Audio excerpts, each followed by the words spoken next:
హల్లెలూయా. పరిశుద్ధాత్మ స్తోత్రమునైనా ఇంతవరకునైనా మమ్మల్ని కాచి కాపాడిన దేవ స్తోత్రమునైనా ఇదిగో నేను నీ సన్నిధికి వచ్చిన ప్రతి బిడ్డను దీవించి ఆశీర్వదించు. ఈ రోజు వరకునైనా నీ కృప దయచేయండి, ఇంటి మీద నీ కృప దయచేయండి. ఇదిగో తండ్రి వచ్చిన ప్రతి బిడ్డని వారి కుటుంబ ప్రతి ఒక్కరిని దీవించాలి. ఇంకా రావాల్సిన బిడ్డ ద్వారా నడిపించింది ప్రభా. ఇప్పటివరకు పాటలను ఆరాధనలు తోడుగా నడిపించి నీ ఆత్మకు మరించే ప్రభా. ప్రతి ఒక్క బిడ్డను ముఖ్యాలైనా ఇదిగో మీ వాక్యం ద్వారా మీరు మాట్లాడుతున్నప్పుడు ఇదిగో పేతుని బోధిస్తున్న అన్ని జనం సైతం వారి మీద నీ ఆత్మను కుమ్మరించు, అన్య భాషలతో శుద్ధించు. అలాగే తండ్రి మీరు నాలో నీ దాసుగా మీరు మాట్లాడుతున్న పరిశుద్ధాత్మ లేకుండా మేము మాట్లాడుతాం. మీరు మాట్లాడుతున్న ప్రతి ఒక్కరిని నీ ఆత్మ కుమ్మరించిపోయి అందరూ కూడా నేను మారుమనస్సు కలిగి నీ జ్ఞానం నేను దయచేయండి, వివేచన దయచేయండి, బుద్ధిని దయచేయండి. వాక్యమైన వాక్యానికి లోబడి వాక్యానుసారంగా జీవించి మంచి నిర్ణయం నిలుపుతున్నామని నూరంతల ఫలం పొందుకుని నీ సన్నిధికి వస్తాం. ఇదిగో వాక్యాన్ని వింటున్నప్పుడు వాక్యాన్ని ఎత్తుకుపోతున్నాయి అపవాది నేస్తున్నాంలో ప్రాందిస్తున్నాం. ఈ వాక్యము మా పాదములు దీపమైన, ఈ వాక్యము మా తోడు వెలిగాయను. ఈ వాక్యం వినడం ద్వారానే ఇదిగో మా జీవితాల్లో వెలుగు కలిగిన ఇదిగో తండ్రి ఈ వాక్యంతో ఆయన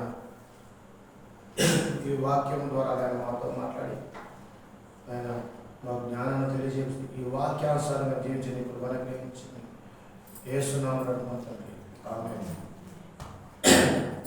ఆదికాండం 12వ అధ్యాయం.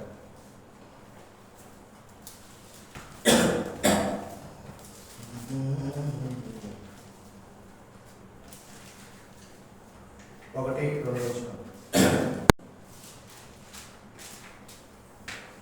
ఆదికాండము 12వ అధ్యాయం 1, 2, 3. యెహోవా నీవు లేచి నీ దేశము నుండి నీ బంధువుల యొద్ద నుండి నీ తండ్రి ఇంటి నుండి బయలుదేరి నేను నీకు చూపించు దేశమునకు వెళ్ళుము. నిన్ను గొప్ప జనముగా చేసి నిన్ను ఆశీర్వదించి నీ నామమును గొప్ప చేయుదును. నీవు ఆశీర్వాదముగా ఉండు. నిన్ను ఆశీర్వదించు వారిని నేను ఆశీర్వదించెదను, నిన్ను దూషించు వారిని శపించెదను. భూమి యొక్క సమస్త వంశములు నీ యందు ఆశీర్వదించబడునని అబ్రాహాముతో అనగా. హల్లెలూయా. హల్లెలూయా.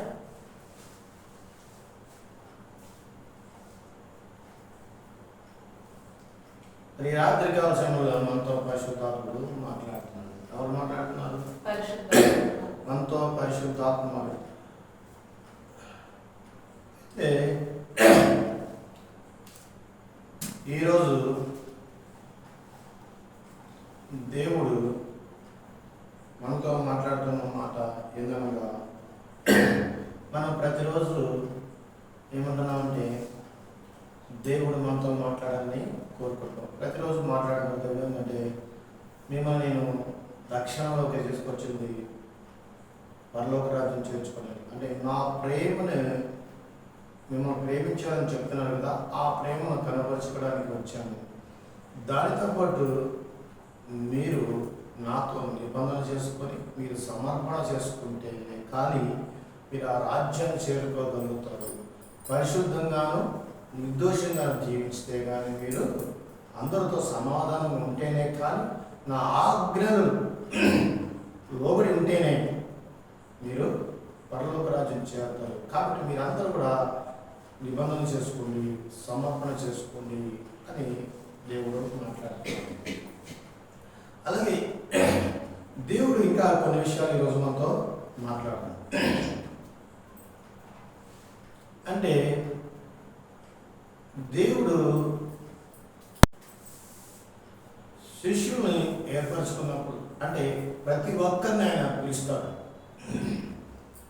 ఎవరైతే ఆ పిలుపుకి విధేయత చూపించి ఆ పిలుపు ప్రకారం ఆ పిలుపును గుర్తించి కనుక ఆ పిలుపుకి లోబడి జీవించినట్లయితే దేవుడు ఏం చేస్తాడంటే మనల్ని అబ్రహాముని ఒక మాదిరిగా చూపించి అబ్రహాములాగా మనల్ని దీవిస్తాడు.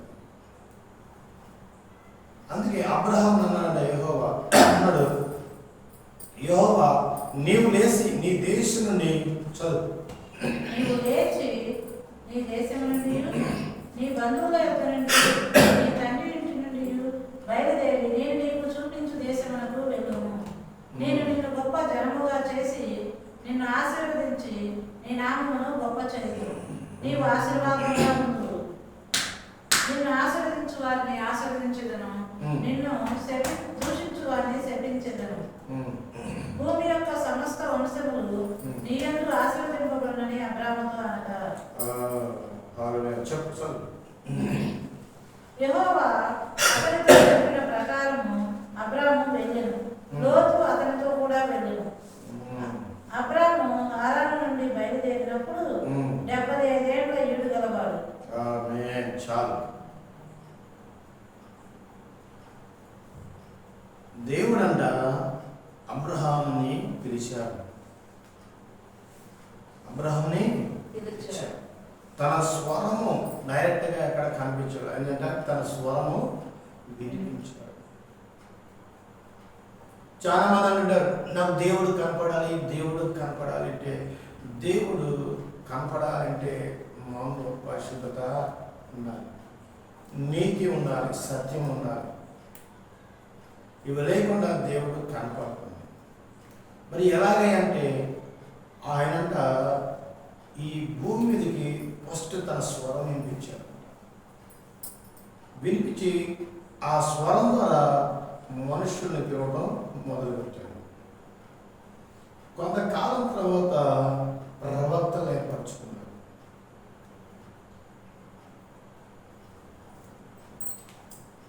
ఇప్పుడైతే ప్రతి ఒక్కరితో మాట్లాడుతుంది. ఎలాగా? వాక్యం ద్వారా. మొదట స్వరం వినిపించారంట, తర్వాత ప్రవక్తలు ఏర్పరచుకున్నారంట, ఇప్పుడైతే వాక్యం ద్వారా మాట్లాడుతున్నారు. హల్లెలూయా. అలాగే అబ్రహాం పిలిచినప్పుడు ఏమన్నానంటే, నువ్వు లేచి వచ్చేసాయి, నీ తండ్రి నుంచి నీ ఊరి నుంచి వచ్చేసాయి, నేను దీవిస్తాను, ఆశీర్వదిస్తాను, నిన్ను దూషించిన వారిని దూషిస్తాను, శపిస్తాను, భూమి యొక్క సమస్త వంశములు నీ యందు ఆశీర్వదించబడదు అని అబ్రహాంతో చెప్పినప్పుడంట ఆ మాట నమ్మాడు. అదేదో పెద్ద వింతగా ఆశ్చర్యంగా ఆయన ఆలోచించాల. వెంటనే ఆ మాటని నమ్మాను. ఇంకా అబ్రహాము దేవుని గురించి పరిచయం లేదు. అబ్రహాము అంతకుముందు ఉన్న వారికి పరిచయం ఉంది. హనోకుకి పరిచయం ఉంది, నోవాహుకు పరిచయం ఉంది, అందరికి పరిచయం ఉంది, ఆదాముకు పరిచయం ఉంది. కానీ ఈ అబ్రహాముకి దేవుడు పరిచయం లేదు. ఉన్నాడు ఎక్కడన్నా? లేదు. హల్లెలూయా. కానీ పరిచయం లేకపోయినా ఆయన స్వరం విన్నప్పుడు, ఆయన పిలిచినప్పుడు వెంటనే అబ్రహాము నమ్మాడు.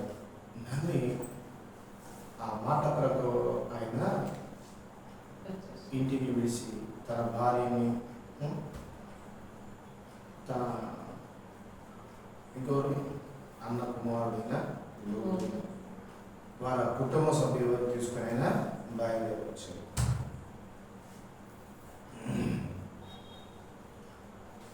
అయితే దేవుడు చెప్పినట్టుగా నమ్మాడు. బయలుదేరాడు, వచ్చాడు. వచ్చినాక మరి హల్లెలూయా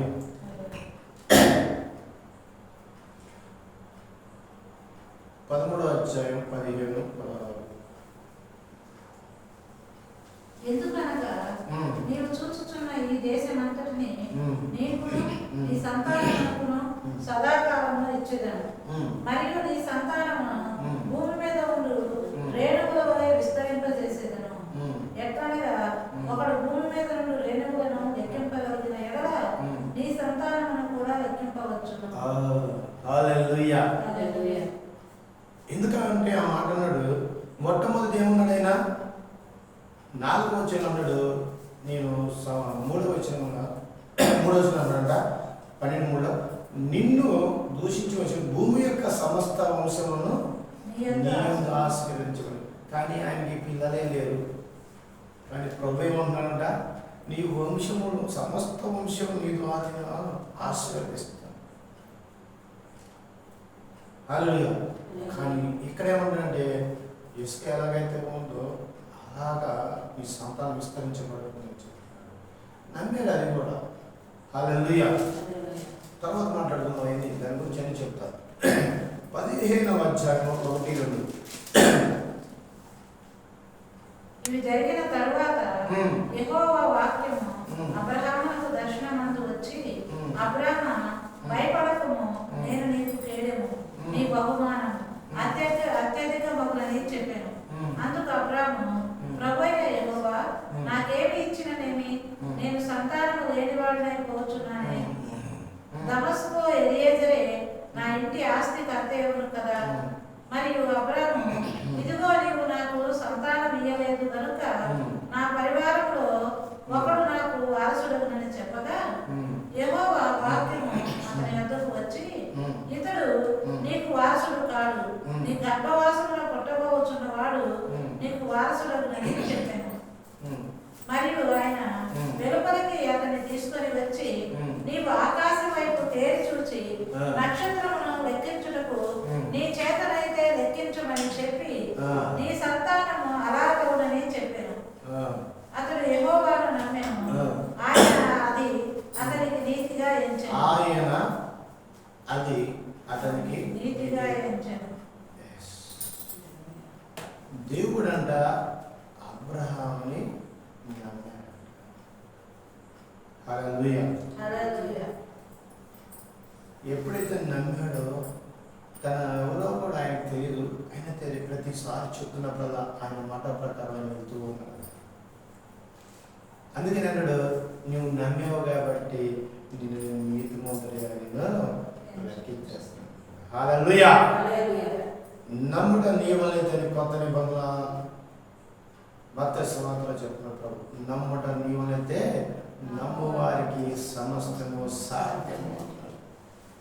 మీరందరూ కూడా ఏం చేయాలంటే ఇప్పుడు దేవుని వాక్యాన్ని నమ్మాలి. నమ్మకుండా మన ఇష్టానుసారంగా మనకి ఏ చిన్న సమస్య వచ్చినా దాన్ని పెద్దగా తీసుకుని ఇక ఏదో అసలు దేవుడే లేనట్టు, ప్రభు ఎప్పుడు మనకు న్యాయం చేయనట్టు, ప్రభు ఎప్పుడు మనకు కార్యాలు చేయనట్టు, ఎప్పుడు స్వస్థత చేయనట్టు, ఎప్పుడు కూడా ఆయన ఏదో మనల్ని విడిచి ఎక్కడో వెళ్ళిపోయినట్టు, ఆయన ఏదో దాక్కున్నట్టు, మనకు సహాయం చేయలేనిదిగా, ఆయన ఏదో చేతకాని వాళ్ళలాగా ఉన్నాడని మనం ఆలోచిస్తున్నాం. అది ఎప్పటికీ జరగదు. దేవుడు ఎప్పుడు కూడా అంట తన బిడ్డని అంటాడు యేషయాలో, తల్లి తన చంటి బిడ్డను విడిచినేమో కానీ మరచునేమో కానీ నేను నిన్ను మరోను వీడవను ఎడబాయను. ఇశ్రాయేలు సైన్యంలో దేవి యెహోవా ఆయన నిద్రపోడంట, కునకడంట. ఆయన నిద్రపోడు, కునకడంట. అసలు ఎప్పుడు మన కోసం ఆలోచిస్తాడు. నా బిడ్డలు ఎలా చదువుతున్నారు, ఎలా తింటున్నారు, ఎలా పని చేసుకున్నారు, ఆరోగ్యంగా ఉన్నారా లేదా, మంచిగా ప్రార్థన చేసుకుంటున్నారా, మంచి ప్రవర్తన కలిగి ఉన్నారా, శోధనలో ఉన్నారా, బాధలు ఉన్నారా, మరి శోధనలో బాధలు ఉన్నప్పుడు ఎలాగ మాట్లాడుకుంటున్నారు నా గురించి. నేను నా తండ్రి నా దేవుడు మంచిగా అనుకున్నారా, లేదా నేను బాధలు ఉంటే ఎక్కడో ఉన్నాడో దూరంగా ఒక రాయి అనుకుంటున్నారా, ఒక విగ్రహాన్ని అనుకుంటున్నారా, ఒక చెట్టును అనుకుంటున్నారా, ఒక పుట్టను అనుకుంటున్నారా, ఏమనుకుంటున్నారు వీళ్ళు నా గురించి నేను చూస్తుంటాను. ఒకసారి సాయం చేసి దేవుడు మళ్ళీ వాళ్ళు ఎందుకు చేస్తాను, మనుషులకు చేయను. ఆయన నేను మాట ఇచ్చి తప్పుటకు నేను నరుడును కాను, దేవుడును. హల్లెలూయా. మరి ఎప్పుడైనా సరే మనం మాట్లాడేటప్పుడు చాలా ఆలోచించి మాట్లాడాలి. యోహాను సువార్తలో చెప్తున్నాడు ప్రభు ఏమంటే, మిమ్మల్ని సమాజ మందిరంలో పట్టుబడినప్పుడు మీరు ఏమన్నా మాట్లాడాలని భయపడతారేమో. ఏం మాట్లాడాలని భయపడతారేమో, భయపడకండి. ఎందుకంటే మాట్లాడేటప్పుడు మీరు కాదు, మీరు నా పరిశుద్ధాత్ముడు మాట్లాడతాడు. హల్లెలూయా. వాక్యం చెప్తున్నప్పుడు మీకు కనిపించేది సేవకుడే, కానీ వాక్యాన్ని మాట్లాడుతుంది పరిశుద్ధాత్మ దేవుడు. హల్లెలూయా. ప్రతి ఒక్క సేవకుల్లో ఉండి మాట్లాడేది సేవకుడు కాదు, సేవకులు ఉన్న పరిశుద్ధాత్మ దేవుడు. ఆదియందు దేవుడై, ఎందుకంటే ఆదియందుడు వాక్యమును వాక్యము దేవుని ఆ వాక్యం దేవుని వద్ద ఉండను. నువ్వెప్పుడైనా సరే ఆ వాక్యం జీవము వెలుగంట మనుషులకి. ఈ వాక్యం వెలుగంట. వాక్యాన్ని ప్రతిరోజు వింటున్నావు అంటే నీ దేవుడితో ప్రతిరోజు నువ్వు మాట్లాడుతావు. దేవుడు ప్రతిరోజు నీతో మాట్లాడుతావు. నీలో చీకటి ఎందుకు ఉంది అంటే మనం కోరి తెచ్చుకోవడం వల్ల ఉండొచ్చు. నీవు దేవునికి భయపడతలే, మనుషులకి భయపడతావు. ఏంటి ప్రభువా నీ పాస్టర్లు అయ్యవుతుండే ప్రభువా, మనుషులు భయపడకపోతే నేను అయిపోతాను అని అంటున్నాడు మనిషి. కానీ ప్రభు అన్నాడు, నీ దేహమును చంపువాడికి భయపడుతున్నావు, నీ దేహం తప్పుడు నీ ఆత్మ చంపేవాడికి భయపడాలి. యెహోవాయందు భయభక్తులు కలిగి ఉండట చాలా మంచిది. నీవు దేవుని యందు భయభక్తులు కలిగి ఉండాలి. ఫస్ట్ జ్ఞానమునకు మూలం ఏంటంట దేవుని యందు యెహోవాయందు భయభక్తులు కలిగి ఉంటే జ్ఞానం అంట. వివేచన చెడుతనం విడిచిపెట్టుట. వివేచన మొట్టమొదటి మనం ఏ విడిచిపెట్టాలంటే చెడుతనం. అంటే మనం దేని గురించి అయితే ఎవరికైతే మనం భయపడుతున్నాం ఈ లోక సంబంధమే, ఈ లోకంలో వారిని ముందు వారి గురించి మనం ఆలోచన తీసాను. ఫస్ట్ మాటకైతే ప్రభు నా ప్రాణం పోయినప్పుడు ఆయన ప్రభు ఆల్రెడీ చెప్పి యేసు ప్రభు ఏమన్నాడంట, వాకింట్లో 5గురిలో 2-3 నేను గొడవ పెట్టడానికి వచ్చాను కానీ మేము ఏదైనా సమాధాన పరచడానికి రాలేదంట. ఆ ఇంట్లో ఒకరిద్దరే నన్ను నమ్ముకునేది, మిగతా వాళ్ళు నమ్ముకోరంట. అక్కడ మొదలైంది ఫైటింగ్. సాతాను కూడా అక్కడ స్టార్ట్ అవుతాడు. అప్పుడు తెలిసింది నీ ఓర్పు ఏంటో, నువ్వు ఇచ్చిన వాగ్దానాలు ఏంటో, నువ్వు ఇచ్చిన సమర్పణ ఏంటో అప్పుడు తెలిసింది. బాధలు, శోధనలు, వేదనలు, ఆకలు, దప్పులు, రోగాలు, కొట్లాట్లు, ఫైటింగ్లు స్టార్ట్ అయినప్పుడు నీ ఓర్పు ఏంటో, నువ్వు ఇచ్చిన వాగ్దానం ఏంటో, సమర్పణ అనేది ఏంటో అర్థమైంది. ఇక్కడ అబ్రహాముతో మాట్లాడుతుంది. ఏమన్నాడంట దేవుడు 15వ అధ్యాయంలో యెహోవా వాక్యము అబ్రహాముకు దర్శనం ముందు వచ్చి, అబ్రహాము భయపడకు అంటే దేవుడు ఎలా ఉన్నాడంట వాక్యంలా వచ్చి మాట్లాడుతున్నాడు ఆయనతో. అంటే ఆయన దర్శనంలో అంట ఎట్లా ఉన్నాడంట, దర్శనంలో వాక్యం లైన్స్, మనమైతే ఏమంటారు లైన్ వాక్యం. ఆయన దర్శనాలు కనిపిస్తుంది. మనకైతే ఇప్పుడు బుక్ వచ్చింది, ఆయన బుక్ లేదు, ఆయన అక్షరాలు చూపిస్తారంట దర్శనంలో.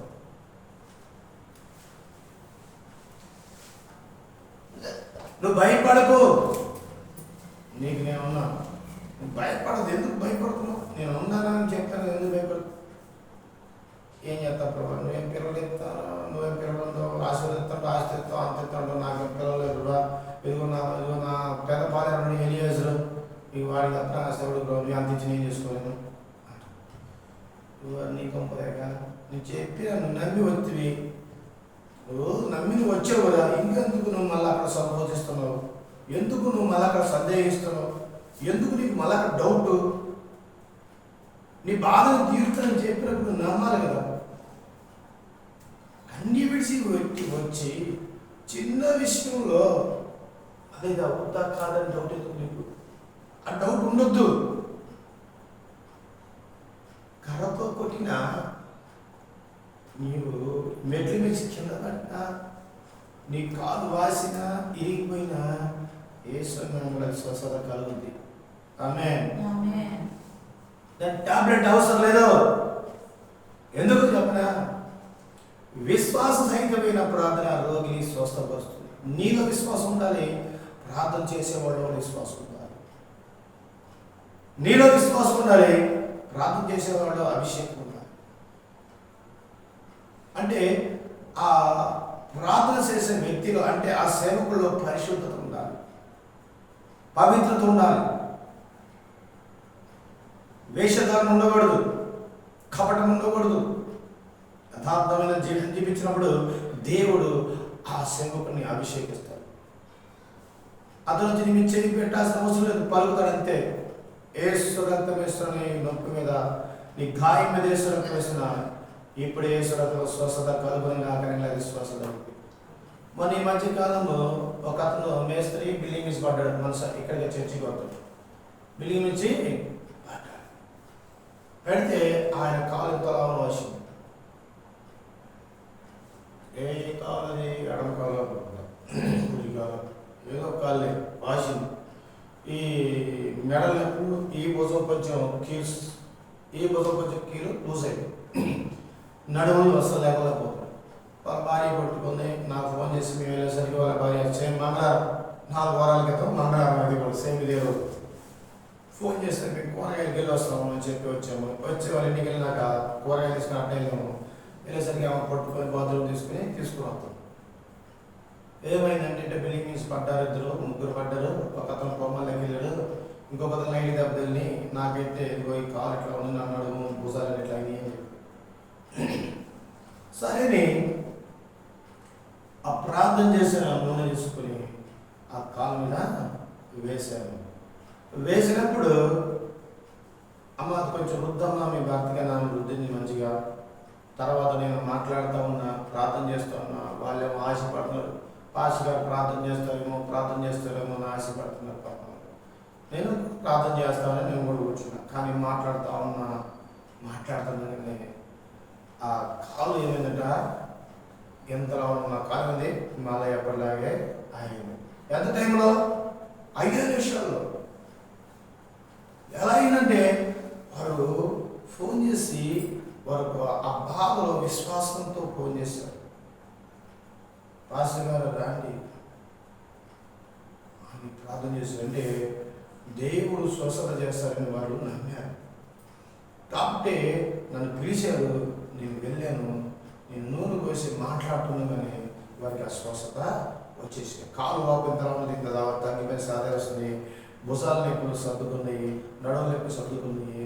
వెంటనే ఏం చేసంటే మోకరించి కన్నీటి పెట్టి పెద్ద గేడ్చి సాక్ష్యం చెప్పాడు. వచ్చి చర్చిలో 5 రోజులు పడుకొని నిద్రపోయాడు. నేను చర్చిలో పడుకుంటే 5 రోజులు ఈ వారం పడుకుంటా అంటే సరే పడుకున్నా. ఇక ఆ రోజు మంగళవారం నుంచి శనివారం దాకా పడుకున్నారు. మంచిగా హ్యాపీగా ఉన్నారు. నేనైతే భోజనం పెట్టలేదు, వాళ్ళే దగ్గరే. వాళ్ళైతే భోజనం తినొచ్చి పక్కన ప్రార్థన చేసుకున్నాను. నైట్ పడుకొని ప్రార్థన చేసుకుని నైట్ పక్కన ప్రార్థన చేసుకుని నిద్రపోయాడు. అంటే ఏం చెప్పబడుతుందంటే ఇక్కడ అబ్రహాము ఎలాగైతే నమ్మి వచ్చాడు, ఎలాగైతే ప్రతిసారి నీ పిల్లలు ఇస్తూ ఉన్నా అంటున్నాడు, ఆయన నమ్ముతూనే ఉంటాడు. అలాగే వారు కూడా ఫోన్ చేసి విశ్వాసంతో అయ్యా మాకు పడ్డాము, ప్రార్థన దెబ్బ తగిలింది, ప్రార్థన చేయనప్పుడు ప్రార్థన చేసినప్పుడు వారి కూడా స్వస్థత వచ్చేసింది. మొట్టమొదటి మనకు కావాల్సింది ప్రార్థనలు అడుగుతుంటారు. ప్రభువా నాకు అబ్రహాం అంటే విశ్వాసం లేవు ప్రభా. అబ్రహాం అంటే విశ్వాసం అంటే ఏంటి? ఆయన వినోదినగలేదు, ఆయన ఎవరు మాట్లాడుతున్నలేదు, ఎవరు నువ్వు ప్రార్థన చేసేది అని ఎవరు అడగటం లేదు.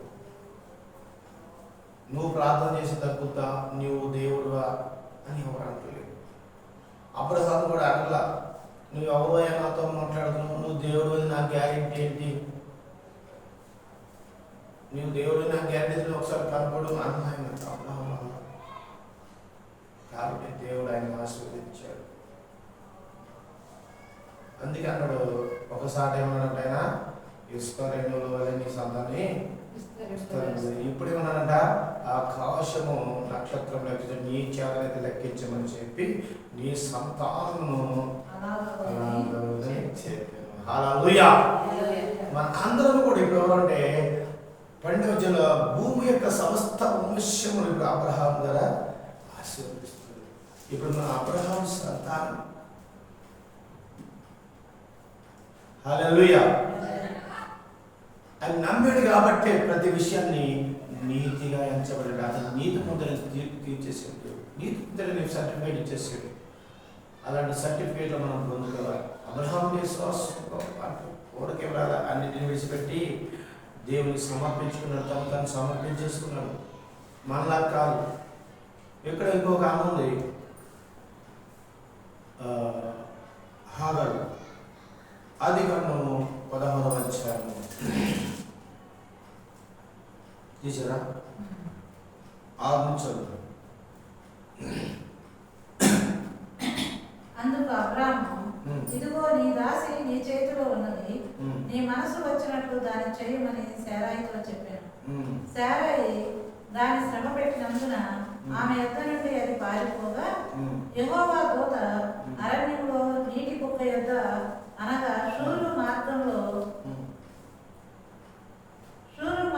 బుగ్గ యొద్ద ఆమెను కనుగొని, శారాయి దాసి అయిన హాగరు ఎక్కడి నుండి వచ్చితివి, ఎక్కడికి వెళ్ళుచున్నావని అడిగినందుకు అది, నా యజమానురాలైన శారాయి యొద్ద నుండి పారిపోవచ్చున్నానని.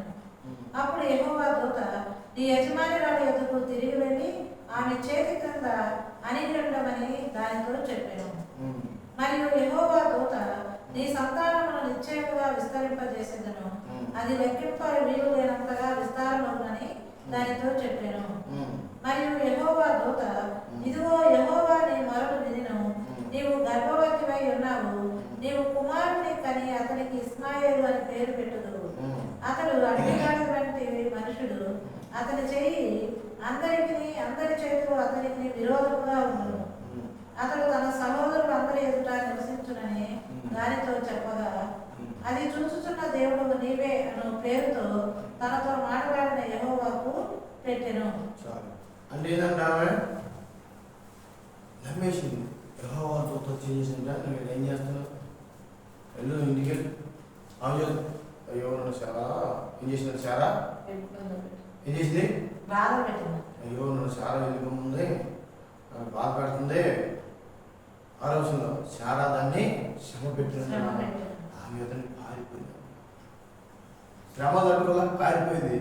పారిపోయింది అంటే ఎంత శ్రమ పెట్టుకుంటుందామా, ఈ శ్రమ డైరెక్ట్ రాకుండా అసలు రాశిని ఆమె పారిపోయిందంటే ఎంత శ్రమ పెట్టుకుంటుందో పాపం.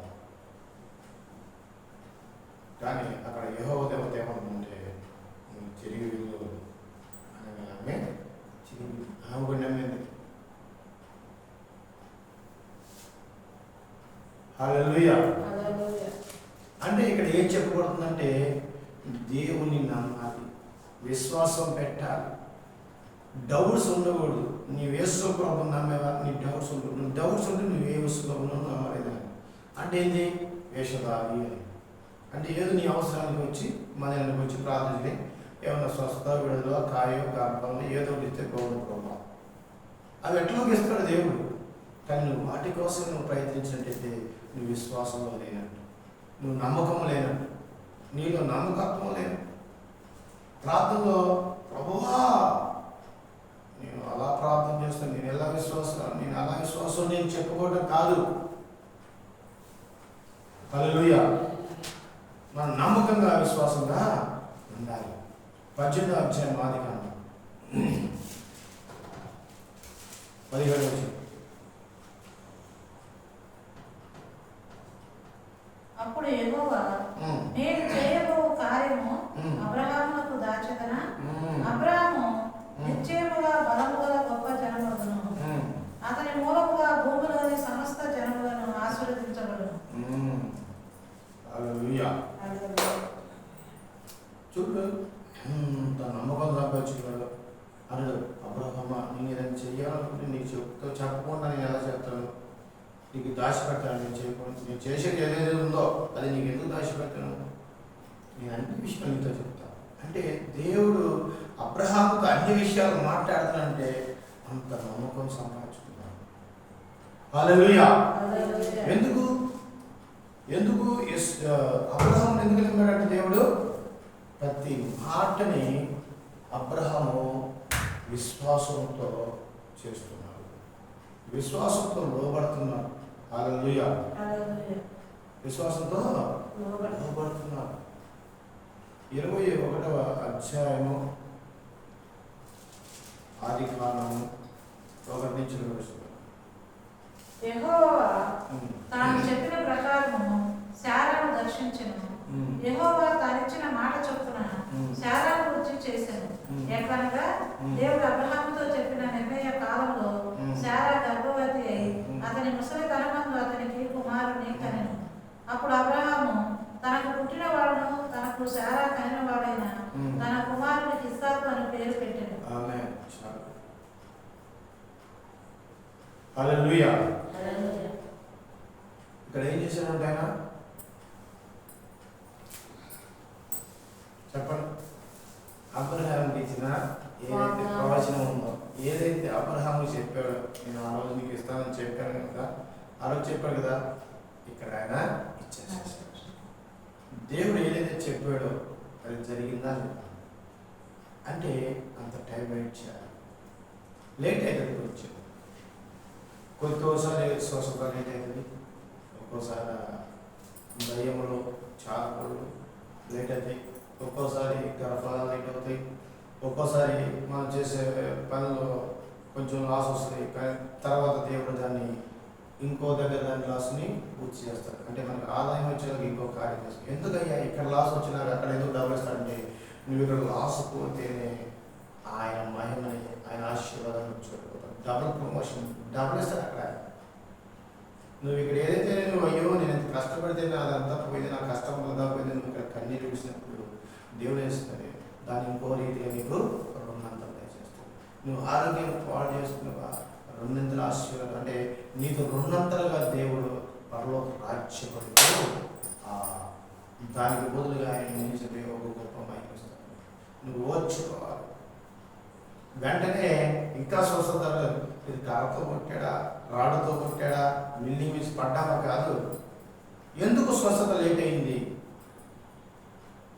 ఆ దేవుడు ఆ దాసుల తర్వాత కొంతమందికి స్వస్థత వస్తుంది, కొంతమందికి స్వస్థత రాదంటే ఎందుకంటే నీలో ఉన్న బలహీనత, నీలో ఉన్న అవివేకం, నీలో ఉన్న అజ్ఞానం, నీలో ఉన్న అవిశ్వాసం, నీలో ఉన్న తొందరపాటు, నీలో ఉన్న ఆ మాట తీరు, నీ ప్రవర్తన, నీలో నుంచి వచ్చే ఆ శాపవచనాలు, నీ కళ్ళ నుంచి వచ్చే పాపపు చూపు, నీ హృదయంలో ఉన్న పాపపు ఆలోచనలు, నేను హెచ్చించుకోవడం హృదయకాలం నేనే గొప్ప, నేను బాగా ప్రార్థన చేస్తాను, నేను అందరికంటే గొప్పవాడిని, నాకు డబ్బు లేదేమో కానీ నేను ప్రార్థనలో గొప్పవాడిని, వారి కంటే కూడా ప్రార్థన చేస్తాను, నేను దేవునికి ఇష్టమైన వాడిని. యేసు ప్రభు దగ్గరికి వచ్చి యాకోబు యోహాను తల్లి ఏమదంట, ప్రభువా నా కుమారుని ఈ తొడ మీద ఒకరిని ఈ తొడ మీద కూర్చొని, ఆయన నీకు అంత స్థితి లేదమ్మా, తాను తగ్గించుకున్న వాడే ఇచ్చి, ఇది నా చిత్తంలో లేదు, తండ్రి చిత్తంలో లేదు, నేను తినే తినగలుగుతావు, నేను తాగే తాగలుగుతావు, కానీ ఇది నా చిత్తం లేదు, నా తండ్రి చిత్తంలో ఆయన ఎవరికైతే అవకాశం ఇస్తాడో వారికి అన్నాడు. మనం ఆలోచించే విధానం ఉంది, నిరీక్షణ కలిగి ఉండాలి. కొత్త నిబంధనలు ఎక్కువ నిరీక్షణ గురించి మాట్లాడుతుంటాం. ఆయన పౌలు ధ్యానం కూడా అదే లభిస్తుంది ఎక్కువ. నిరీక్షణ, విశ్వాసం అంటే నిరీక్షణ, విశ్వాసం అంటే నిరీక్షణ, ఓర్పు. విశ్వాసం అంటే ఏంటంట, ఓర్పు, నిరీక్షణ. అది రెండు ఈ అబ్రహాం దగ్గర ఉన్నాయి. ఆయన పలకించినప్పుడు నీకు సంతానం ఇస్తున్నప్పుడల్లా ఏమో ప్రభా నువ్వు చెబుతావు కానీ అది ఇచ్చేది పెట్టేది ఇవన్నీ నేను ఆయన అనుకుంటూ కూర్చుంటే అలా ఏదో గొప్ప రక్షణ పొందాను, పొరపాటు అయిపోయింది, ఇప్పుడు మళ్ళీ రాజకీయాలకి ఏమెళ్తాం, మళ్ళీ గుడికి ఏమెళ్తాం లేదలే అని అనుకుంటున్నారు ఈరోజు చాలా మంది. అబ్రహాం అలా ఆలోచించారా? వెంటనే ఆయన ఏం చేశారంట, ఏది చెప్తే అది నమ్ముతున్నాడు. ఈ ఆదరణ ఎలా ఎంటర్ అయింది? శారాయి తొందరపాటు వల్ల. ఆమె తొందరపాటు, అమ్మ చేసిన పొరపాటు వల్ల శారాయి చేసింది. హల్లెలూయా. ఇప్పుడు ప్రభు ఏం చేస్తాడంట, మీరు కూడా అలాగా తొందరపడకండి, స్వస్థత ఇస్తాడు, విడుదల ఇస్తాడు, కుటుంబాలను బాగు చేస్తాడు, మీకు నిత్య జీవిస్తాడు. పరలోక రాజ్యం ఆడు వెళ్ళబోయేసరికి ఆడు వెళ్ళక ముందు ఏం చేస్తాడంటే ఆయన పంచిన ప్రేమని, ఆయన చూపించిన ఆ ప్రేమని, ఆ కనికిరాని దయాన్ని మీరు కూడా అనేకులు చూపించి, అనేకులకి మాదిరిగా అనేకులు మీరు రక్షించి, సువార్తకు రక్షించి, దేవుని కంటే అనేక మందిని మీరు కూడా ఆయన రాజ్యాన్ని తీసుకెళ్ళాలి. నిరీక్షణ ఉండాలి. వస్తాయి సమస్యలు వస్తాయి, ప్రతి సేవకుడికి కూడా సమస్యలు ఉంది, అద్భుతాలు చేసే సేవకుడు కూడా సమస్య. ఆ సమస్యలు లేకపోతే ఏమవుతుందంటే వాడి హృదయం గర్వంతో నింపబడుతుంది, వాడి మాటలు అహంకారంతో నింపబడి ఉంటాయి, తను హెచ్చించుకుంటుంటాడు.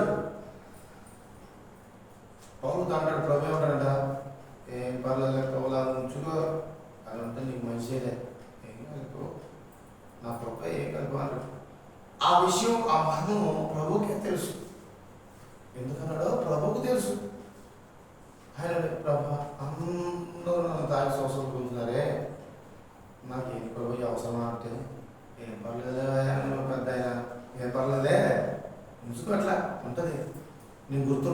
మధ్య మధ్యలో కొంచెం సురుకుంటప్పుడు నీకు గుర్తుంటా. అలాగే ఏ శ్రమ లేదనుకో తప్పు గుర్తున్నాడు. చుట్టాలు, పక్కాలు, కేకులు కట్ చేయటము, సినిమాలు, సీరియళ్ళు, ఊర్లు తిరగటం, బలాదులు తిరగటం, టూర్స్కి వెళ్ళటం. అక్కడ గొప్ప గొప్ప టూర్స్లో ఉంటారన్నమాట. అందమైన ప్రదేశాలు దొరుకుతారు. సమ్మర్ సెలవులకని వెళ్తుంటారు చాలా మంది. దసరా సెలవులు, సంక్రాంతి సెలవులు ఇలాగ వెళ్తూ ఉంటారు చాలా మంది. అందుకే వీరి నిజంగా వారు దేవుని నమ్మినట్టయితే, దేవుని మీద విశ్వాసం ఉంది, నువ్వు రక్షణ పొందింది నిజంగా యేసు ప్రభువు దేవుడు అని నువ్వు కనుక నమ్మినట్టయితే, నిజంగా నువ్వు నమ్మినట్టయితే నువ్వే టూర్ చేయవు.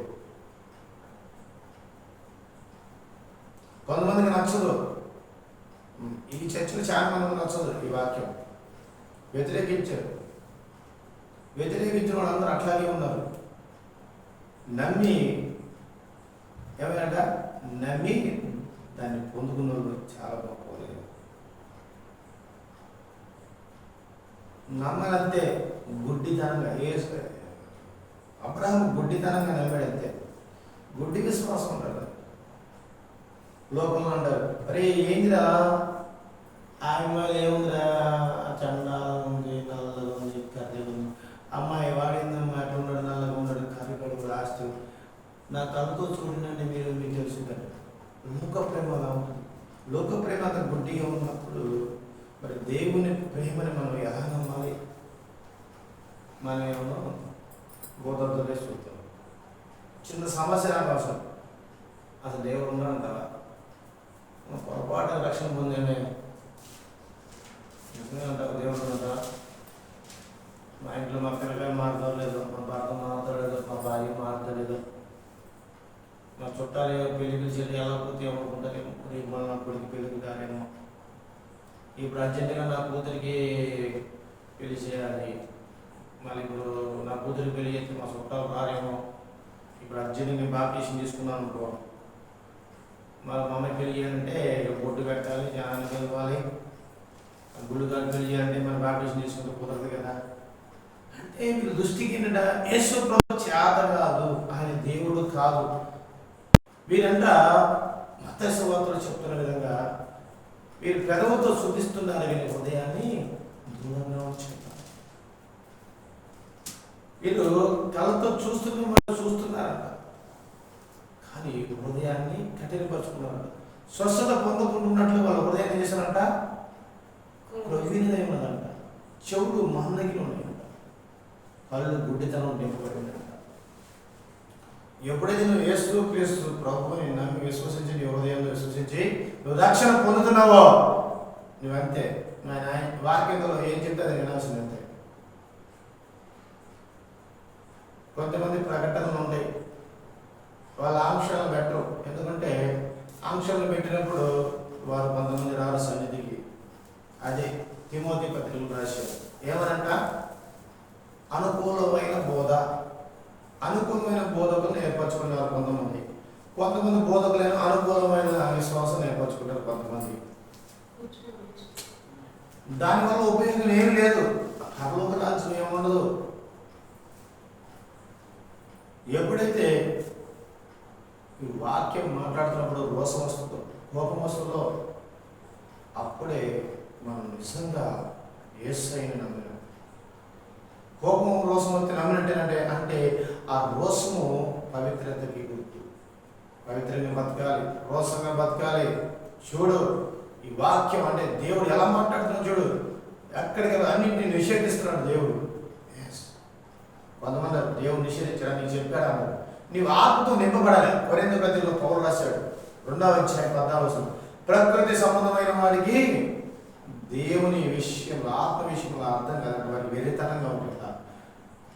దేవుని ఆత్మ అనుభవం చేత ఇవి తెలుసుకోగలుగుతారు.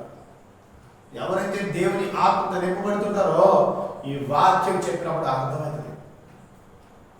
నువ్వు దేవుని ఆత్మ లేకుండా నేను యేసు ప్రభువుని నమ్మాను, నేను యేసు ప్రభువుని నమ్మాను, యేసు ప్రభువు చెప్పాడా, కేక్ కట్ చేయని చెప్పాడా, వద్దన్నాడా, పుట్టానికి వద్దనడా, పెళ్లికి ఉద్యానాలకు వద్దనడా చెప్పాడు. సందర్భాన్ని బట్టి వాక్యాన్ని మనం తీసుకోవాలి. మనకు అనుకూలంగా ఉండటం కోసం దాన్ని తీసుకోకూడదు, వ్యతిరేకించకూడదు. వాక్యం ఫస్ట్ సందర్భం ఏంది, ఏ పెళ్లికి వెళ్ళాలో ఏ పిల్లకి వెళ్ళకూడదు, ఏ సభకి వెళ్ళాలో ఏ సభకి వెళ్ళకూడదు మనకు తెలుసు, ఏ బర్త్డేకి వెళ్ళకూడదు ఏ బర్త్డేకి వెళ్ళాలో తెలుసు. అతి ముఖ్యమైన వాడికి అటెండ్ అవ్వాలి. ఇవాళ లేదు, నేను వెళ్ళకపోతే వాళ్ళు రారేమో, కొన్ని వారు పిలిచారు కాబట్టి వెళ్ళకపోతే మళ్ళీ ఏమన్నా అడుగుతారేమో ఫోన్ చేసి. అంటే మీరు మనుషులను సంతోషపెడతారు. గణిత పత్రికలు రాసినట్టు 1వ అధ్యాయంలో మనుషులు సంతోష పెట్టాలని చూస్తారు, దేవుని సంతోష పెట్టాలి ఎవరికి లేదు. హల్లెలూయా. కానీ అబ్రహాము ఎప్పుడు దేవుడు సంతోషపెడుతూనే ఉన్నాడు. శారమే కొద్దిగా అటు ఇటు కొద్దిగా 2 పడవ మీద కాలు పెట్టేది, కానీ అబ్రహాము ఎప్పుడు కూడా ఆయన దేవునికి లోబడి ఆయన విధేయత చూపిస్తూ జీవిస్తూనే ఉన్నారు. హల్లెలూయా. 22వ అధ్యాయము ఆదికాండము 1 నుంచి 2వ వచనం. ఆ సంగతులు జరిగిన తర్వాత దేవుడు అబ్రహామును పరిశోధించును. ఎట్లనగా ఆయన అబ్రహామా అనే పిలువగా అతడు చిత్తము ప్రభువా అన్నాడు. అప్పుడు ఆయన, నీకు ఒక్కడై ఉన్న నీ కుమారుని అనగా నీవు ప్రేమించి ఇస్సాకును తీసుకొని మోరియా దేశమునకు వెళ్ళి అక్కడ నేను నీతో చెప్పబోవు పర్వతములలో ఒకదాని మీద దహన బలిగా అతనిని అర్పించమని చెప్పాను. తెల్లవారినప్పుడు అబ్రహాము లేచి తన గాడిదకు గంత కట్టి తన పనివారిలో 2 తన కుమారుడు ఇస్సాకును ఎంటబెట్టుకొని దహన బలి కొరకు కట్టి ఉంచి లేచి దేవుడు తనతో చెప్పిన చోటికి వెళ్ళెను. వెళ్ళాడంట. తర్వాత 10వ వచనం. అప్పుడు అబ్రహాము తన కుమారుడిని వధించుటకు తన చెయ్యి చాపి కత్తి పట్టుకొనగా యెహోవా దూత పరలోకం నుండి అబ్రహామా అబ్రహామా అని అతన్ని పిలిచెను. అందుకు అతడు చిత్తము ప్రభువా అనెను. అప్పుడు ఆయన, ఆ చిన్నవారి మీద చెయ్యి వేయకుము, అతన్నేమీ చేయకుము, నీకు ఒక్కడైనా నీ కుమారుని నాకు వెనదీయలేదు కనుక నీవు దేవునికి భయపడవాడవని ఇందువలన నాకు కనబడుచున్నదనెను. ఆమేన్. ఎక్కడైతే వాక్యం గురించి బాగా వినే వాళ్ళందరూ కూడా అబ్రహాముడు దేవుని మాట ఏదైతే చెప్పాడో అది వినేసి చూడండి బయట తన కుమారుడు తీసుకున్నాడు అని అంటున్నారు. కానీ ఇదే మాటని సేవకుడు చెప్పినప్పుడు, దేవుడు వాక్యం ద్వారా మాట్లాడినప్పుడు, ఇదిగో మీరు కేకులు కట్ చేయడానికి వెళ్ళకండి, అవసరం లేని పెళ్ళిళ్ళకి వెళ్ళకండి, అవసరం లేని సావులకి వెళ్ళకండి, అవసరం లేని శిఖరాలకు వెళ్ళకండి, అవసరం లేదు సినిమాలకు వెళ్ళకండి, అవసరం లేని సీరియల్ చూడండి, అవసరం లేని ఫ్రెండ్షిప్ చేయకండి, అవసరం లేని ప్రదేశాలకు వెళ్ళకండి, అవసరం లేని టూర్స్కి వెళ్ళకండి. ఆ సమయాన్ని నాకు ఇవ్వండి, మిమ్మల్ని గొప్ప జనాంగం చేస్తాను, అనేక జనములకి మిమ్మల్ని ప్రవక్తగా నేను చేస్తాను. మరి ఆయన కూడా తండ్రిగా కాదు ప్రవక్తగా కూడా చేసాడు. ఎవరు? ప్రభువు అబ్రహాము ప్రవక్త అని ఇందాక కదా, ప్రవక్త అంటున్నారు. హల్లెలూయా. ఏం చేశాడు? అబ్రహాముని ప్రవక్త అంటున్నాడు. నేను అక్కడ చదువుతాను, మీరు చదవసలేదు. 20వ అధ్యాయంలో ఆదికాండంలోనే 7వ వచనం. కాబట్టి ఆ మనుష్యుని భార్యను తిరిగి అతనికి అప్పగించము, అతను ప్రవక్త, అతను నీ వరకు ప్రార్థన చేయను, నీవు బ్రతుకుదు. అంటే ఈ అభిమలైన ఒక వ్యక్తి ఏం చేశాక రాజు అంటే అతను ఏం చేశాడంటే ఈ సారాన్ని తను పట్టుకోవాలని చూశాడు. ఆ సందర్భంలో వచ్చేసింది, కానీ దేవుడు దర్శించి చెప్పాడు, అతను నా ప్రవక్త భార్య, అతను నీ కోసం ప్రార్థన చేసిన బతుకుతావు, అతను నా ప్రవక్త భార్య. అంటే దేవుడు అన్నాడు అబ్రహాము ప్రవక్తగా చేశాడు. హల్లెలూయా. అలాగే ప్రభు వాక్యం ద్వారా మాట్లాడినప్పుడు సేవకులు చాలా మంది చిరుసూపు చూస్తారు. ఎందుకంటే వేరే దగ్గర విన్నప్పుడు ఆ వాక్యాన్ని అన్ని ఏం కాదు, సావులకి దినాలకి పెళ్లికి వెళ్ళండి, శిఖరాలకి గ్రహిస్తూ తిరగండి చెప్పేవారు చాలా మంది. అంటే వారు వర్షంలో చెప్తున్నారు అది, కానీ వాక్యంలో ఏం చెప్తుందంటే నువ్వు బంధువులను పోగొట్టుకో, భార్య బిడ్డలు పోగొట్టుకో అని కూడా చెప్పింది. అలాగే చెప్తాను ఇక్కడ వాక్యం. ఇక్కడ ఏం చెప్తుందంటే ఏది అంటే కొత్త నిబంధన వల్ల ఏది మేలైనదో ఏది మేలు కాదు. నువ్వు ఫస్ట్ దాన్ని పరిశీలించు. నువ్వు ఏది చేయాలో ఏది చేయకూడదు నువ్వు పరీక్షించుకో. ఫస్ట్ నువ్వు ఆలోచించుకుని నిర్ణయం తీసుకుని దాని కాడికి వెళ్ళాలి. ఎవడు మొహమాటం కొద్దీ వాళ్ళకు వెళ్ళకపోతే ఏమనుకుంటే వీళ్ళు వెళ్ళకపోతే ఏమనుకుంటారు అని నువ్వు ఆలోచించద్దు. ఇప్పుడు నీ కూతురు పెళ్లి చేయాలంటే బొట్లు పెట్టాలి ఆనందం అనుకోదు. నీకు చేసిన దేవుడు నీకు చేసిన ప్రతి విషయంలో అద్భుతము నీ కూతురు విషయంలో కూడా చేస్తాడు, నీ కొడుకు విషయంలో చేస్తాడు, నీ భర్త విషయంలో చేస్తాడు. నువ్వు ఎప్పుడైతే నమ్ముతున్నావో సమస్తం దేవుడే చేస్తాడని నమ్మాలి.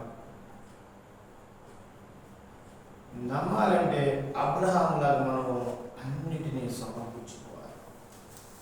తన ఇంటిని వదిలేశాడు, బంధువులు నన్ను విడిచేసి వచ్చేసాడు. ఆ వాక్యాన్ని మీరు ఆత్మతో నింపబడితే అర్థమైంది, కానీ మీరు ఆత్మతో నింపబడలేదు కాబట్టి ఈ వాక్యం మీకు ఎలా ఉంటుందంటే వ్యతిరేకంగా అనిపిస్తుంది. హల్లెలూయా. చూడండి, ఇస్సాకును చంపమని దేవుడు ఇచ్చింది ఆయనే, ఈ సంతానం విస్తరించబడుతుందని చెప్పింది ఆయనే. కానీ మళ్ళీ ఏమన్నాడు ఆయన? చంపు అంటున్నాడు.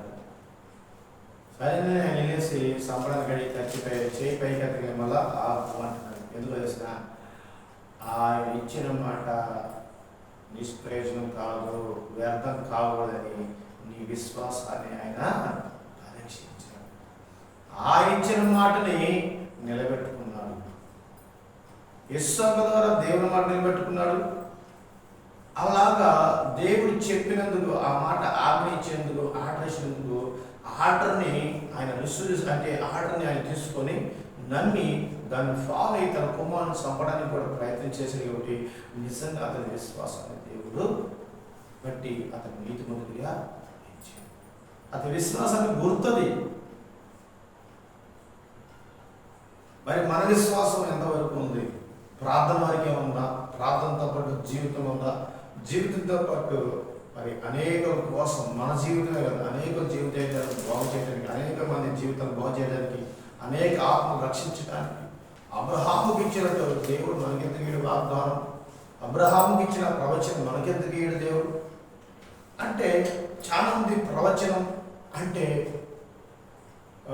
స్వస్థతలు విడుదల చేసే పాస్టర్లు చేసే ఆ ప్రవచనాలు కాదు. దేవుడు వాక్యం ద్వారా మాట్లాడుతున్నప్పుడు నీ సమస్యలు ఉన్నాయి ఏదైతే ఉన్నాయో ఆ సమస్యల గురించి వాక్యం ద్వారా వచ్చినప్పుడు నువ్వు దాన్ని తీసుకోవాలి. నిజమే కదా, నిజంగా యేసు ప్రభువుని నమ్ముకుంటే నీ విశ్వాసంతో వాక్యం ఏం చెప్తుందో ఆ వాక్యానుసారంగా నేను జీవించాలి కదా, వాక్యానికి లోబడాలి కదా, నేను విధేయత కల్పించి నేను కూడా నీతిమంతురాలుగా పరిశుద్ధంగా జీవించడానికి ప్రయత్నం చేయాలి కదా. అది చేయకుండా నాకు అది కాలేదు, ఇది కాలేదు, ఇది జరగలేదు, అది జరగలేదు, నాకు స్వస్థత జరగలేదు, నాకు విడుదల జరగలేదు, నాకు దయ్యాలు బట్టి మా ఇంట్లో కొట్లాట్లుండి మా కుటుంబంలో ఆలోచనలు అయిపోతున్నాము, మా పిల్లలకు పెళ్లి కావట్లేదు, అనేక మంది శత్రువులు, మాకు బిజినెస్ జాబులు పోయినాయి, జాబులు రావట్లేదు, చదువులు సరిగ్గా చదువులు మా పిల్లలకి వ్యతిరేకిస్తున్నారు అంటే నువ్వు వాక్యం ద్వారా మాట్లాడుతున్నప్పుడు ఆ వాక్యాన్ని నీవు ఎత్తుపట్టుకొని ప్రార్థన చేస్తున్నావు. ఆ వాక్యాన్ని నీలో ఏం చేయాలంట? నింపుకోవాలి, రెస్ట్ చేసుకోవాలి, నింపుకోవాలి వాక్యాన్ని. ఆ వాక్యానుసారంగా జీవించాలి. దేవుడు ఏదైతే వాక్యం ద్వారా వద్దన్నాడో దాన్ని విడిచిపెట్టాలి. ఏదైనా సరే ప్రభు నేను సామాన్యంగా వస్తాను, ఈ డైలాగ్ చెప్పకూడదు. డైలాగ్ చెప్తే ఆయన ఊరుకోడు. ఎందుకు వచ్చినా ఆయన డైలాగే కొట్టుకుంటాడు. వేరేది నీ నోటి నుంచి వస్తుందో దాన్నే కొట్టుకుంటాడు ఆయన. అందుకే నీ శ్రమ వచ్చినప్పుడు మేము నువ్వు చెప్పావుగా, నేను మానవైన మానేస్తాను ప్రభు, నిన్ను విడిచిపెట్టాను కదా, చూద్దాం నువ్వు ఎంతవరకు నీ నిబంధన ఏదో చూద్దాం అంటే అదేదో పాపం కాదు. నువ్వు మాట నిలబెట్టుకుంటే కదా, నువ్వు అబ్రహాం లాంటి విశ్వాసం, అబ్రహాం లాంటి ఆశీర్వాదం నీకు వచ్చేది. ప్రతి ఒక్కరు అంటారు కదా, అబ్రహాం లాంటి ఆశీర్వాదం ప్రభా, దీవించిన ప్రభా, అలాంటి విశ్వాసం నాకు ఈ ప్రభా, అలాంటి ప్రవచనం నాకు అనుకుంటారు, అలాంటి ప్రార్థన చేస్తారు ప్రభా. అది చేయి, చూద్దాం అబ్రహాం లాగా నిలబడతారని చూద్దాం. ఏం చూడలేదు. అందుకే ప్రతి ఒక్కరి ఇంటిలో, ప్రతి ఒక్క శరీరంలో కానీ కుటుంబంలో కానీ శోధనలు, వ్యాధులు, బాధలు, దుఃఖాలు, దయములు, రోగములు, చేతబడులు, చీకటి శక్తులు, అనేక మంది తిరుగుబాట్లు మనకి సంబంధం లేకుండా కూడా తిరుగుబాటు చేయటం, బిజినెస్లో రాసులు రావటం, పనులు ఖరాబట్టం, ఇవ్వాల్సిన డబ్బులు ఇవ్వకుండా పోవటం, ఎన్నో కష్టాలు ఈ లోకంలో ప్రతి ఒక్కరికి అనుకుంటారు. వాక్యం చదువుతున్నామే, బైబిల్ చదువుతున్నామే, ప్రార్థనకి వెళ్తున్నామే, ప్రతిరోజు ప్రార్థన చేస్తున్నామే, అసలు తెంపరకుండా ప్రార్థన చేస్తున్నామే. ప్రార్థన అయితే చేస్తున్నావు కానీ ఆ ప్రార్థన జీవించట్లేదు. అబ్రహాము మాట ఆ స్వరం విన్నాడు. ఆ స్వరాన్ని బట్టి అతను ఆ స్వరంలో ఏదైతే చెప్పబడిందో ఆ చెప్పబడిన దాన్ని ఆయన నెరవేర్చాడు. హల్లెలూయా. దాని ప్రకారం జీవించాడు అబ్రహాము. మనం కూడా నిబంధన చేసుకున్నా, సమర్పించుకున్నా, మరి దేవుని రాజ్యాన్ని మనం వెళ్ళాలన్నా, మనం రక్షణ పొందుకున్న కాడి నుంచి మనం రక్షణ పొందుకున్నామంటే ఆయన రక్షణ ఆ నిత్య జీవం పొందుకోవడానికి, పరలోక రాజ్యం చేరడానికి ఈ మధ్యలో మనం చేయాల్సిన తెలుసా? విశ్వాసంగా వెంబడించడం. అంటే వాక్యం ఏదైతే చెప్పబడిందో దాన్ని మనం చేయడమే విశ్వాసం. నిరీక్షణ, ఓర్పు. ఎన్నో ఎత్తుపలాలు వస్తూ ఉంటాయి, భూమి సరళంగా లేదు, అప్ అండ్ డౌన్స్ ఉంది. జీవితంలో కూడా అంతే. మరి అలాగే పరలోక రాజ్యం అవ్వాలంటే మన నీతిని మనం కనబరుచుకోవాలి, మన యథార్థాన్ని కనబరుచుకోవాలి. ఎవరికి? ప్రభువుకి, జనాలు కాదు. నువ్వు వాళ్ళు పిలిచినప్పుడు నువ్వు వెళ్తున్నావు అంటే నువ్వేదో నీతి పరుడు నిన్ను నేను మెచ్చుకుంటాను, తను నేను వెళ్ళాను కాబట్టి వాళ్ళు నాకు వచ్చి నేను మంచాను కాబట్టి నేను మంచాను కాబట్టి మళ్ళీ తిరిగి మా అబ్బాయి పెళ్ళికి వచ్చాను. ఈ నీతి గురించి దేవుడు చెప్తాను. ఆయన చెప్పాల్సింది ఏంటంటే నేను వాక్యం ద్వారా ఏదైతే మాట్లాడుతున్నావు దాన్ని విడిచిపెట్టు, దాని జోలికి వెళ్ళకో. నువ్వు అక్కడికి వెళ్ళొద్దు, ఎక్కడికి వెళ్ళొద్దు చెప్తాడు. నువ్వు అక్కడికి వెళ్ళొద్దు, ఎక్కడికి వెళ్ళదు నేను ఈ సన్నిధిని పెట్టుకుంటాను. ఆ నిత్య జీవం కావాలంటే ఆయన సన్నిధిని పెట్టుకోవాలి. నువ్వు ఇంట్లో ఉన్న ప్రార్థన చేయి, బయటకు వచ్చిన ప్రార్థన, ప్రార్థనలో జీవించు, వాక్యంలో జీవించు. వాక్యానికి వ్యతిరేకంగా నువ్వు 1% తప్పేసిన 1% కూడా ఈ వాక్యంలో ఏది మిస్టేక్ అయినా 99 చేసి ఒక్కడ చేయకపోయినా నీ పరలోక రాజ్యం లేదు. అంటే దాని అర్థం తెలుసా? ప్రభు చెప్తాడు 2 మాటలు ఇక్కడ. 99 మంది నీతిమంతుల కంటే, ఏ మాట? మారు మనసు లేని నీతిమంతులు 99 మంది కంటే ఒక పాపి మారు మనసు పొందితే దేవునికి ఇష్టం. అర్థమవుతుందమ్మా? ఒక్క మనిషి మారు మనసు సార్ ఆ రాజ్యం. నీతిమంతులు అని చెప్పుకుంటూ ప్రార్థన చేస్తూ, యాచన చేస్తూ, ఉపవాసం చేస్తూ, పాపం చేసుకుంటూ జీవిస్తూ ఏం ప్రభావం రాని రాజ్యం అంటే రాని ఉందని మనం రంపడుతున్నాం, లేదని ఆయన చెప్తున్నాను.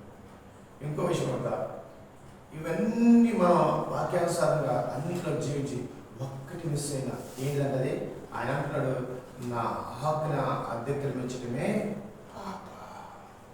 ఏదైతే ఆయన ఏడగైతే వెళ్ళొద్దు అంటున్నాడు, వాక్యం ద్వారా నీకు ఏదైతే చెప్పాడో నువ్వు పలానా దగ్గరికి వెళ్ళొద్దు, నువ్వు వాళ్ళ ఇంటికి వెళ్ళొద్దు, నువ్వు వారితో మాట్లాడద్దు, నువ్వు ఈ సినిమా చూడొద్దు, సీరియల్ చూడొద్దు, టూర్స్కి వెళ్ళొద్దు, ఇవన్నీ ఏదైతే ఇప్పుడు చెప్పబడి ఉన్నాయో నువ్వు వీటిలో నువ్వు పాటించకుండా అన్ని పాటించి ఒక్కడే నువ్వు చేసావు, ఒక్కదాన్ని పాటించలేదు, నీ పరలోక రాజ్యం ఏం లేదు. అన్నీ చేసావు, ప్రభు చెప్పినట్లో చేసావు, కానీ ఒక్కటే మిస్ అయిపోవు. ఏంటంటే నీ ప్రతిదీ కూడా నీ భర్తతో కూడా మాట్లాడతాడు ఒకసారి, నువ్వు నాతోనే మాట్లాడాలంటాడు. వాక్యం ఉంది లేదంటారండి, వాక్యం ఉంది అంటాడు. నీ భార్యని, నీ భర్తని, నీ బిడ్డలని, నీ తల్లిని, నీ సహోదరుని నిన్ను విడిచిపెట్టిన వెంబడిస్తేనే నీకు ఆ రాజ్యం. నేను వద్దని చెప్తున్నాను కదా, ఎవరితోనే చెప్తున్నా ఆ మాట, వారికి చెప్తున్నా ఆ మాట, వారు పాటించారు. ఎవరు చెబుతున్నా అంటే ఏమో అందరూ చెప్పాడు, అది ఎవరు కాబట్టి వాళ్ళు దాన్ని రిసీవ్ చేసుకోవాలి. నాకు రిసీవ్, నా పరలోక రాజ్యం కాబట్టి నేను రిసీవ్ చేసుకోను, నేను ఈ మాట ప్రకారం జీవిస్తాను ప్రభా, నాతో మాట్లాడే ప్రభా అని ఎవరి కావాలో ఉద్దేశించి ఆ వాక్యాన్ని మనం వినాలి, ఆ వాక్యాన్ని మనం పొందుకోవాలి. అందుకే ఇది నాకు కాదులే, నేను అన్ని చేస్తున్నాను కానీ ఇది నాకు ఇది పక్కన లేదు అని అనుకోకూడదు. ఎప్పుడైతే అనుకుంటున్నావో అప్పుడు తగ్గిపోయినట్టే. అంటే నేను సాతాను నిన్ను భ్రమపరుస్తుంది, సాతానికి చిక్కేస్తున్నావు, సాతాను నిన్ను బంధించేస్తుంది, గుర్తించాలి. ఎప్పుడైతే వాక్యంలో చిన్న విషయం కూడా ఇది ఏమీ కాదు అని నువ్వు కనుక అనుకున్నావా, నువ్వు సాతానికి నువ్వు బందీవైనావు, నువ్వు సాతాను క్రియలు చేస్తున్నావని, సాతాను ఉద్దేశాలను చేస్తున్నావు, దేవుడు ఉద్దేశాలను చేయట్లేదు. వాక్యం ఉన్న ప్రతిదీ కూడా పాటిస్తేనే పరలోక రాజ్యం. ఎవరో సేవకులు చెప్పారని అక్కడికి వెళ్ళొస్తే ఏం కాదు, ఇక్కడికి వెళ్తే ఏం కాదు, మనుషులు నాకు వెళ్ళరా, నువ్వు సువార్తకి ఎవరు పాటిస్తావు అన్నింటికే పాటిస్తావు. అలా అని వాళ్ళు చాలా ప్రభు చెప్పలేదు. చాలామంది చెబుతారు వాళ్ళతో సమాసం ఇవ్వాలి, వాళ్ళకి పలకరించి వాళ్ళ అవసరం ఏదంటే మనతో చెప్పినప్పుడు మన దగ్గర ఉంటే వాళ్ళకి ఇవ్వండి, ఇవ్వకపోతే మంచిగా పలకండి. అంతేగాని వాళ్ళు చేసే పాపంలో అంటాడు పౌలు అంటాడు, ఇదిగో మీరు పాపలతో మీరు పాలు పొందకండి. పొందొద్దు అసలు. ఎందుకు పొందుతారు మీరు? పొందొద్దు. మీరు ఆ పాపల పాలదు వందనాలు చెప్పొద్దు. ఎవరు చెప్పొద్దు? ఆ పాపం చేసుకుంటారు చూడు, రోజు మనం కనపడతారు, ఆ పాపం చూస్తున్నాడు వాళ్ళ దగ్గర నిన్ను మెచ్చుకోవాలి. అంటే నువ్వు వాళ్ళ దగ్గర నీ గురించి చెప్పాలి, నేను యేసుప్రభు నమ్ముకున్నాను, యేసుప్రభు చెప్పాడు ఏంది వందనాలు చెప్పడం మంచిది కదా, ప్రేమించుకున్నాడు కదా అంటే నువ్వు కావాలని ప్రత్యేకంగా వాళ్ళ దగ్గరికి వెళ్ళి నువ్వేదో వందనాలు చెప్పకూడదు. ఆ సందర్భం వచ్చినప్పుడు, కలిసినప్పుడు, నడుస్తున్నప్పుడు, దారి నడిచినప్పుడు, ఎదురైనప్పుడు నమస్తే సార్, వందనాలు సార్. అందుకని వాడు తాగుతున్నప్పుడు పోయిన నమస్కారం సార్, వందనాలు సార్, నీ ప్రేమ చూపించకూడదు.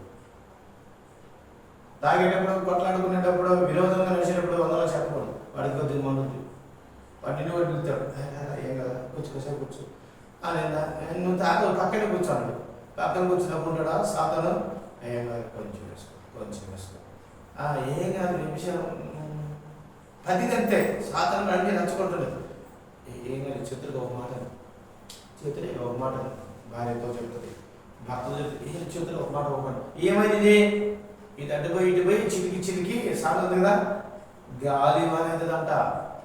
అందుకే భార్య భర్తలను సరసాలు ఎక్కువగా ఆడుకోవద్దు. ఏదో ఒకటి రెండు చేతులు ఆడుకోలేదు, జోక్స్ అంటే ఒకటి సరదా మాట్లాడుకోవాలి. సరదా వేరే, చతురులు వేరే. చతురు చేసుకున్నాం అనుకో ఏం కాదు, చిరికి చిరికి పెద్ద గాలి అనేది. కాబట్టి వాక్యానికి విధేయతగా ఉంటేనే, దేవునికి విధేయత చూపిస్తేనే పరలోక రాజ్యం. ప్రతిదీ కూడా పాటించాల్సిందే.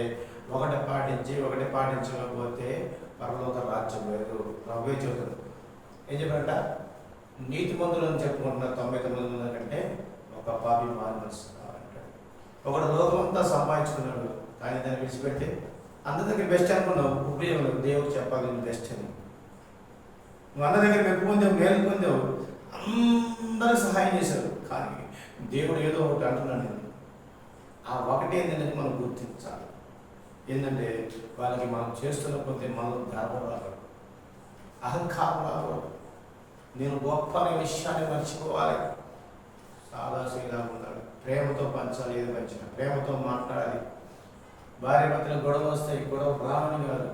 ఆ గొడవలు రాకుండా ఉండాలంటే ఏం చేయాలంటే ప్రార్థన చేయాలి. లోకంలో ఫోన్లో మాట్లాడతాం కాదు. ఫోన్లో సోది మాట్లాడితే సాతాను మీలో పనిచేస్తుంది. అవతలలో ఉన్న సాతాను చేసినగా మీలో పనిచేసి మీ కుటుంబాలు పడి వాళ్ళు ఫోన్లో చెప్తారు, అట్లా అనుకున్నామండి, ఇట్లా అనుకున్నాం, ఇట్లా కొట్టుకున్నాం, అట్లా కొట్టుకున్నాం అన్న, ఇట్లా కొట్టుకున్నాం, అట్లా జరిగింది, ఇట్లా చెప్పి అసలు చెప్తాను. నువ్వు అసలు ఎక్కువ వింటున్నావు అనుకో, నీళ్ళ అభిషేకం లేదు, ఏమైందంట ఆ సాతాను నీళ్ళ పనిచేసి నీ కుటుంబాన్ని పాడు చేస్తుంది. సోది నువ్వు చెప్పకూడదు. మా ఇంట్లో జరుగుతుందని ఎవరు చెప్పకూడదు, దేవునికి చెప్పాలి. లేదా సేవకుడు చెప్పి ప్రార్థన చేయించుకోవాలి. దేవుడి సన్నిధిలో నీ ఇంట్లోకి వచ్చి నువ్వు గురించి ప్రార్థన, నువ్వు చుట్టుపక్కల చెప్తా ఉంటే నీలో ఉన్న దయ్యాలు లేక వాళ్ళ ఉన్న దయ్యాలు నీకు చెప్తాయి. నీలో ఉన్న దయ్యాలు వాళ్ళ మీదకి వెళ్తాయి, వాళ్ళ ఉన్న దయ్యాలు నీకు వచ్చింది. అప్పుడు వాళ్ళ ఇంట్లో కూడా కొట్లాడతాయి. ఇది తెలియక నేను చాలాసార్లు చెప్తా, ఇదిగో వాళ్ళతో మాట్లాడకండి, వీళ్ళతో మాట్లాడకండి. ఎందుకంటే వాళ్ళ సమస్యలు మీరు అంటున్నారు బాగుంటే అది లోకంలో ఉన్నప్పుడు ఏమిటంటే సాతాను దోస్తే. కానీ దేవుడు నమ్ముకున్నాక ఒక గొడవ పడుతున్న వ్యక్తులు పదే గొడవ పడుతున్నారు, వాళ్ళు గంటలు మాట్లాడేకి వెళ్ళి ఏమైతే వాళ్ళు ఉన్న సాతాను నీళ్ళకి వచ్చి నీళ్ళలో గొడవలు స్టార్ట్ చేస్తారు.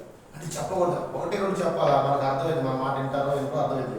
వింటే ఓకే, వెళ్ళదనుకో నాకు తెలివి వచ్చా, నేను అదే చేస్తా, నేను ఒకటి రెండు చెప్తా, ఎక్కువ చెప్పను, నాకు అన్న వచ్చేస్తా. ఎందుకంటే వాళ్ళు అనుకుంటారు పక్కన చెప్పొచ్చు కదా పెద్ద మనిషి, నేనే చెప్తా, మళ్ళీ నా మీద పోతే మా ఇంట్లో గొడవ పోతుంది. హల్లెలూయా. కాబట్టి మనం ఏం చేయాలంటే మన విశ్వాసాన్ని కనబరచాలంటే క్రియల్లో మన విశ్వాసం చూపించాలి.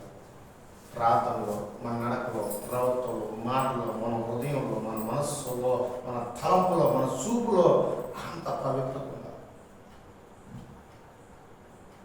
ఉంటేనే మనము దేవునికి విధేయత చూపించడం, ఆ రాజ్యం చేరడం, నమ్మకస్తులం, నీతిమంతులు, ఇన్ని సర్టిఫికేట్లు వస్తాయి దేవుడి నుంచి. కాబట్టి మనం ఏం చేయాలంటే దేవునితో మనం కూడా సమర్పించుకోవాలి, నిబంధన చేసుకోవాలి, ఆయన వాక్యానికి ఆయనకు లోబడాలి, నమ్మకంగా ఉండాలి, సన్నిధిలో ఉండాలి, ఇంట్లో ఉండాలి, ప్రతి చోట కనుగొనాలి. కాబట్టి దేవునికి భయపడి ఉన్నది, మనుషులకు భయపడకండి. దేవునికి భయపడి లోబడి వచ్చిన గొడవలు కానీ సమస్యలు కానీ రోగం ఏంటంటే ప్రార్థన చేసుకోండి, సేవకు చేత ప్రార్థన చేయించుకోండి. దేవుడు మీకు మేలు చేస్తాడు, స్వస్థతలు విడుదల చేస్తాడు, మార్గాలు ఏర్పరుస్తాడు, దీవిస్తాడు, ఆశీర్వదిస్తాడు, గొప్పవారిని చేస్తాడు, అనేకులకి ప్రతికి మిమ్మల్ని గొప్పగా చేస్తాడు. అంటే అనేకులకి మిమ్మల్ని ప్రవర్తనగా చేస్తాడు. హల్లెలూయా. యేసు పరిశుద్ధ నామములో మిమ్మల్ని పాలించును గాక. ఆమేన్. హల్లెలూయా, హల్లెలూయా. స్తోత్రం, స్తోత్రం, స్తోత్రం, స్తోత్రం.